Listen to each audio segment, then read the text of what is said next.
பிரியமானவர்களே, இயேசுவின் நாமத்திலே உங்கள் யாவருக்கும் என்னுடைய அன்பின் வாழ்த்துக்கள். நீங்கள் நல்லா இருப்பீங்க இயேசுவின் நாமத்திலே. ஹல்லேலூயா. இந்த நாளிலே கூட அப்பா நம்மோடு கூட பேசுகிற ஒரு வார்த்தை, தலைப்பு, என்னிடத்தில் விசுவாசமாக இருக்கிறவனுக்கு நித்திய ஜீவன் உண்டு. ஆமென். யோவான் 6ஆம் அதிகாரம் 47வது வசனம், 57வது வசனம், 53வது வசனம், இந்த 3 வசனங்களையும் நாம் தியானிக்க போகிறோம். என்னிடத்தில் விசுவாசமாக இருக்கிறவனுக்கு நித்திய ஜீவன் உண்டு என்று மெய்யாகவே மெய்யாகவே உங்களுக்கு சொல்லுகிறேன்.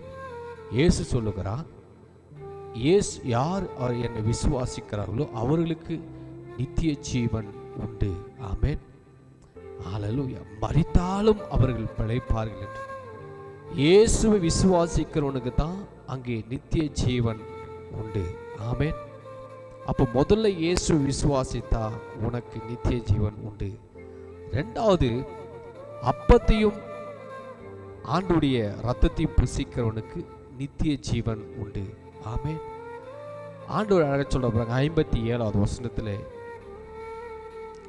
ஜீவனுள்ள பிதா என்னை அனுப்பினது போலவும் நான் பிதாவினால் பிழைத்திருக்கிறது போலவும் என்னை புசிக்கிறவனும் என்னாலே பிழைப்பான். ஹல்லேலூயா. 56வது வசனத்தை பாருங்க.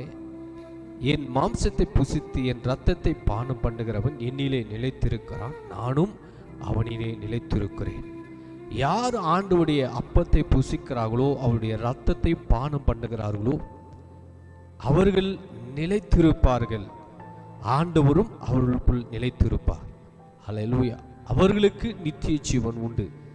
ஆமென். அதிலே பாருங்க 53வது வசனம் என்ன சொல்றாரு?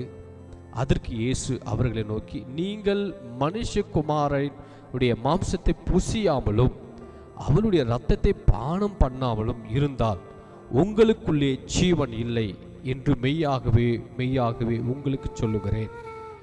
ஒருவேளை மாம்சத்தை புசிக்காம இரத்தத்தையும் பானம் பண்ணாம நீங்கள் இருந்தீங்களானால் உங்களுக்குள்ளே ஜீவன் இல்லை.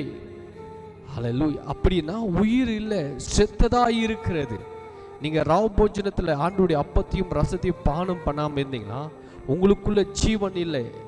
ஹல்லேலூயா. ஒரு ஆமை சொல்லுங்களேன், ஜீவன் இல்லை, அப்ப செத்ததா இருக்கிறது. ஆனால் தேவனுடைய ஆண்டுடைய அப்பத்தையும் ரசத்தையும் பானம் பண்ணுங்க, அதில் பங்கு கொள்ளுங்க. அதுதான் ஆண்டவர் உங்களுக்குள்ள நிலைத்திருக்கிறேன் என்று சொல்றாரு. அப்போ ஆண்டவரிடத்துல விசுவாசமா இருந்தோம், ஆண்டுடைய அப்பத்தையும் ரசத்தையும் புசிக்கிறவனுக்கும் தேவனிடத்தில் நித்திய ஜீவன் உண்டு என்று ஆண்டவர் சொல்லுகிறார். அதனாலே இந்த ஆண்டுடைய நாமத்திற்கு ஸ்தோத்திரம்.